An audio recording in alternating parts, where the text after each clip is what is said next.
Postmodernism, Volume 1, Philosopher Series.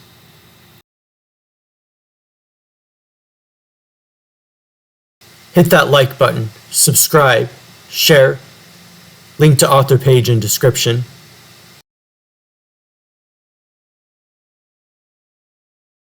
Representations.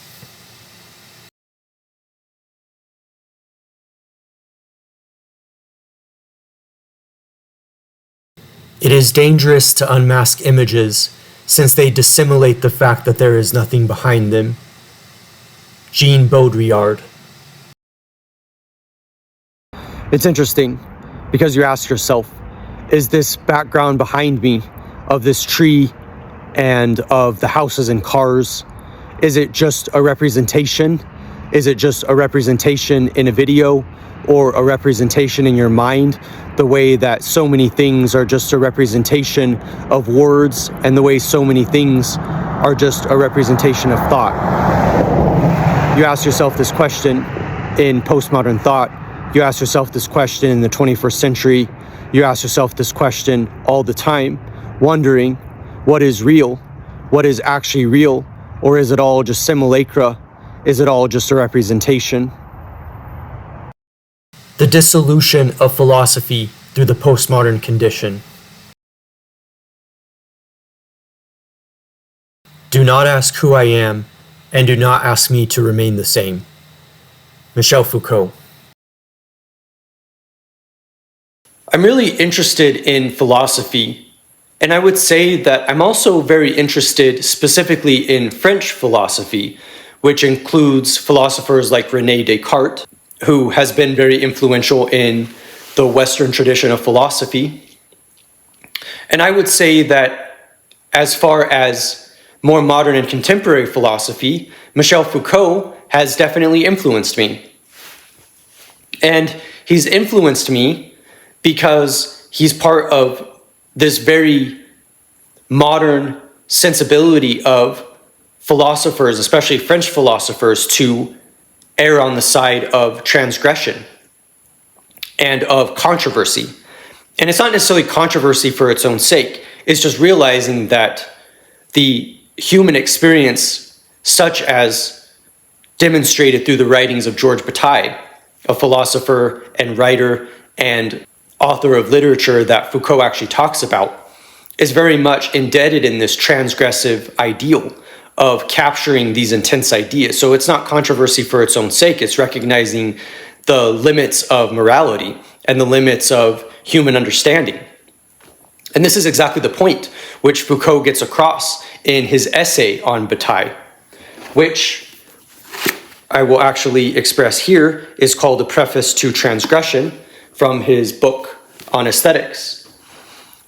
And Foucault talks about this idea of what he calls the subjective philosophical perspective breaking down. And when this happens, you almost end up in this world of what you could call post-philosophy, where it's post-philosophical. What comes after philosophy? What comes after this lack of justification of philosophical reasoning? What comes after philosophy itself when you're trying to do philosophy and when you're trying to convey these ideas?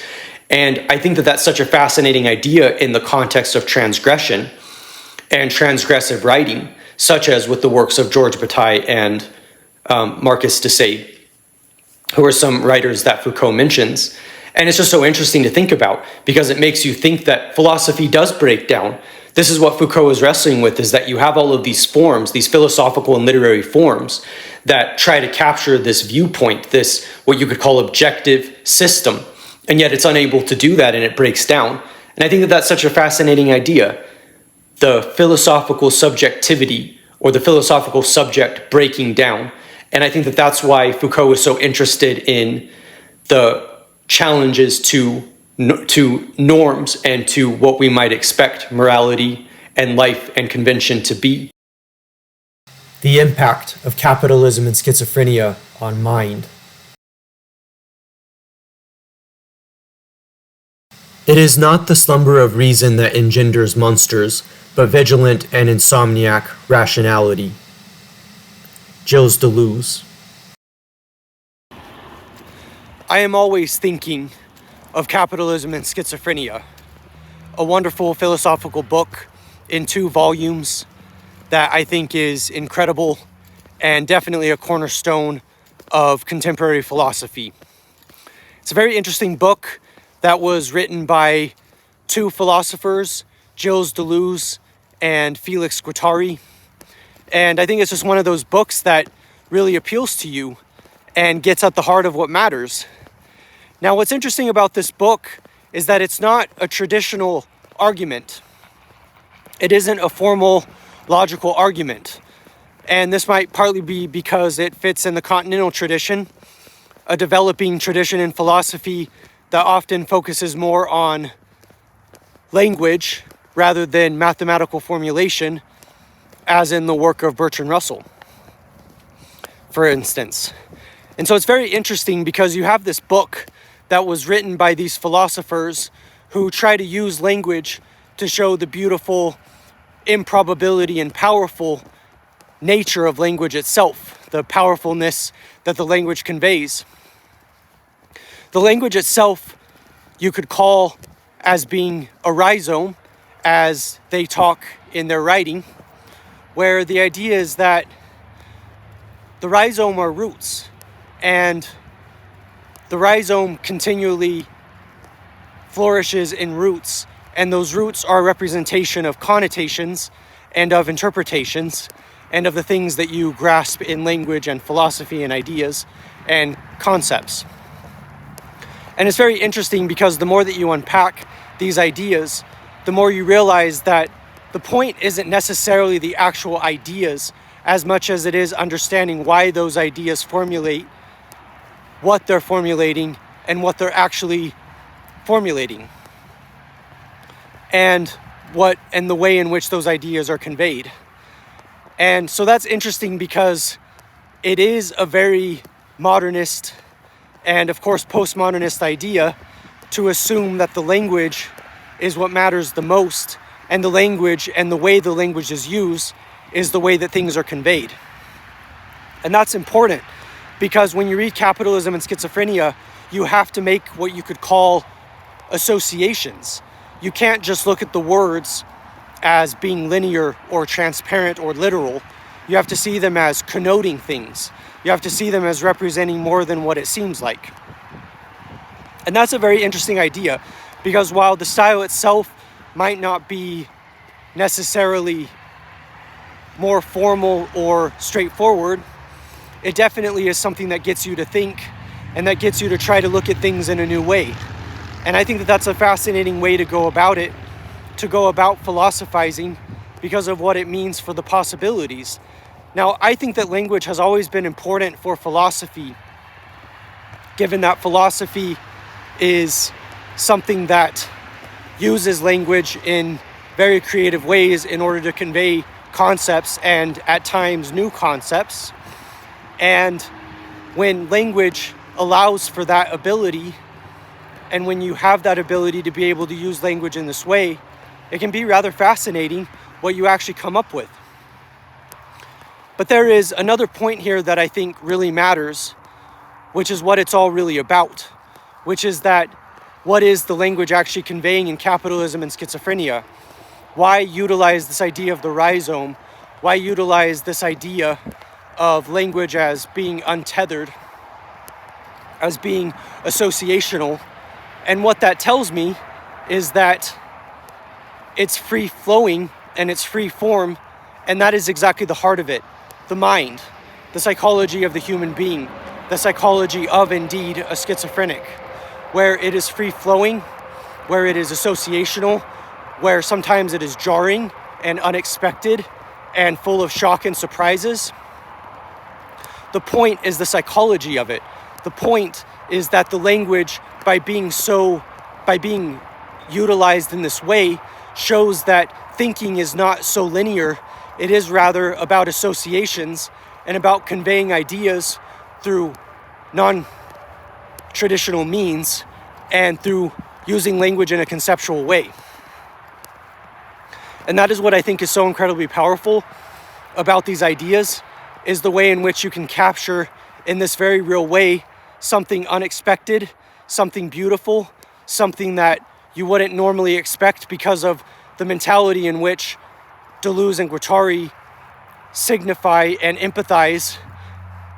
They empathize with the schizophrenic, and they signify through the schizophrenic that things are much more open-ended and that they can connect in ways that are associational rather than logical.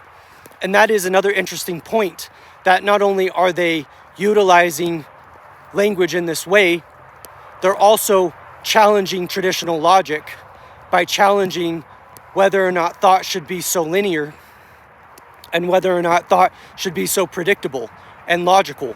And that's very interesting because that's a deep tradition in philosophy, is to present things through logic and in a way that is more straightforward. But the point of capitalism and schizophrenia is to show that thought is schizophrenic in nature. The psychology of individuals can be very free association. And that really is a powerful idea, because it tells you that philosophizing or even just thinking and reasoning doesn't have to fit these prescribed norms. It doesn't have to fit what you would expect language and logic and thought and thinking and reason and living and being to be. In other words, the ontology is different in this philosophizing in capitalism and schizophrenia, because indeed it is more free. And that is the whole point that I think that they're getting at in capitalism and schizophrenia, the thesis that thinking can be free. Thinking doesn't have to be bound by the things that we might normally expect. Thinking doesn't have to be limited in any way. And maybe this is an idea that goes against the grain. Maybe it's an idea that people won't always agree with, but it seems to be a very important idea, given that the idea is very simple, which is that language should be free, thinking should be free, and Guattari and Deleuze seem to imply that the schizophrenic might be the mindset due to the pressure to conform while also existing in this fragmented space in their mind, that they might be one of the most free-thinking individuals possible, given that their thinking does fragment, given that they have to separate from reality and they have to separate from society due to the constraints of their own thinking, but also the way in which those constraints slowly free them and make their thought pure.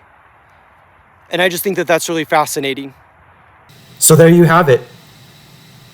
A description of postmodern philosophy as articulated by the books Capitalism and Schizophrenia, as well as the philosophy of Jean Baudrillard and Michel Foucault. Now, the question you might be asking yourself is this really the end of philosophy? Is this really the end of open-ended inquiry? Is this really the end of the paradigm that is philosophical reasoning and intellectual history? And I would say that the journey is just getting started. I would say that there is a lot more to share. I would say that there is a lot more to uncover. And even though I would acknowledge that philosophy might have broken down in the strain of the postmodern condition, I also see the philosophical inquiry behind philosophy itself as still being very much alive and very much worth considering.